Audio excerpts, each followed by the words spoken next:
Nou sit ek met 'n storie. Ek weet nie of ek dit moet sê nie. Ek dink ek moet dit maar sê. Dit het onder my aangekom 'n paar mense wat my gekontak het en so. Hy sonneblomman, Andries de Tooy.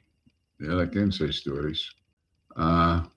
Hy kontak mense, privaat gesprekke, en dan besmeer en beswaarder hy my van 'n linkerkant na 'n regterkant toe. Nou, hy opereer op 3 telefoonnommers. Die een nommer is die wat hy op sy kanaal altyd gesit het, en so Andries de Tooy, en die ander ene identifiseer as Andries 2, en dan sy jongste ene is Fritz. So ek noem het net, let net daarop, as so ou jou kontak, want dit lyk vir my, hy het glad nie enige respek vir wie hy kontak nie hoor. Maar dit is sy probleem. Net gedog, ek noem het vir julle. Maar in elk geval, dat ons sien, waar kom sy kak uit, jy weet. 'n Mens wat sy bestaan daaruit bestaan, om elke dag van jou lewe, net om dit gespandeer deur van iemand anders te praat, het 'n verskriklike lewe.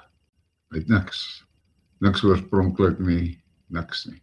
Sy dag bestaan daaruit, wat kan hy van my of van Wynand sê? Nou, deesdae is hy nou kwaai gefokus op my, hy was vir 'n ruk op Wynand en hy sê op my. Hy het sy kanale verloor by YouTube, hy kom nie reg op Rumble nie, nou fok hy aan op TikTok. Dan wil hy hom nou self vreeslik op die skouer klop oor van die kommentare wat hy daar kry. Maak nie saak nie. Dit is mos hoe die lewe werk. Elke mens is mos geregtig op sy eie opinie. Sê te sê. Maar my pa het my altyd gewaarsku toe ek jonk was en so. Hy het vir my altyd gesê, gedraai jou net so, dat as daar op die dag om verskoning gevra moet word, dat jy nie nodig het om verskoning te vra nie. En dit is maar hoe ek my lewe leef.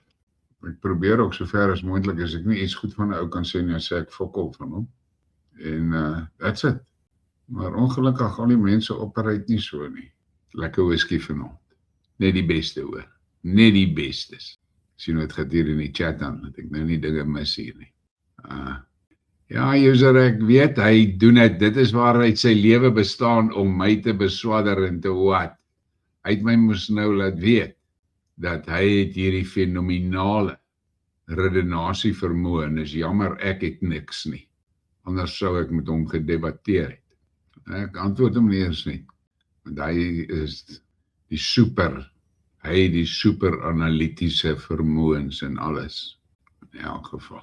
'n Vriend van my, wat hy ook getraai het vir my 'n baie oulike prentjie gestuur. Ek wonder, ek dink ek moet hom dalk met julle deel. Ek moet kyk of ek hom ergens het.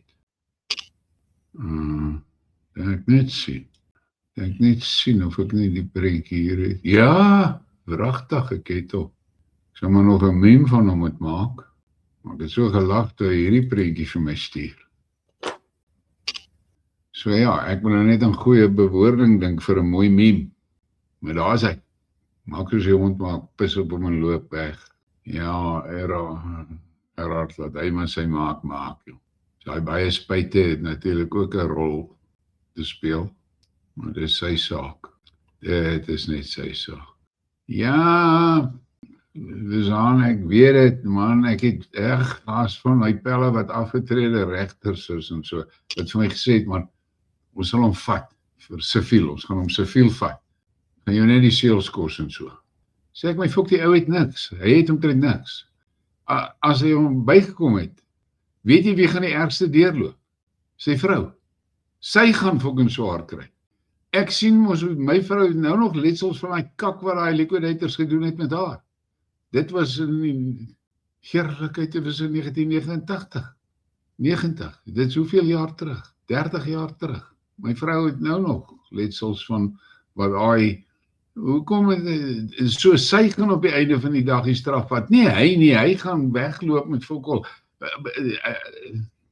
Los die fucking ding uit, laat hy aanfok soos hy lekker kry, man.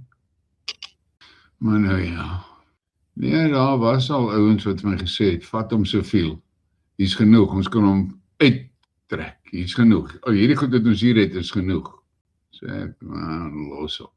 Want hy het fokol. Sy vrou gaan deurloop.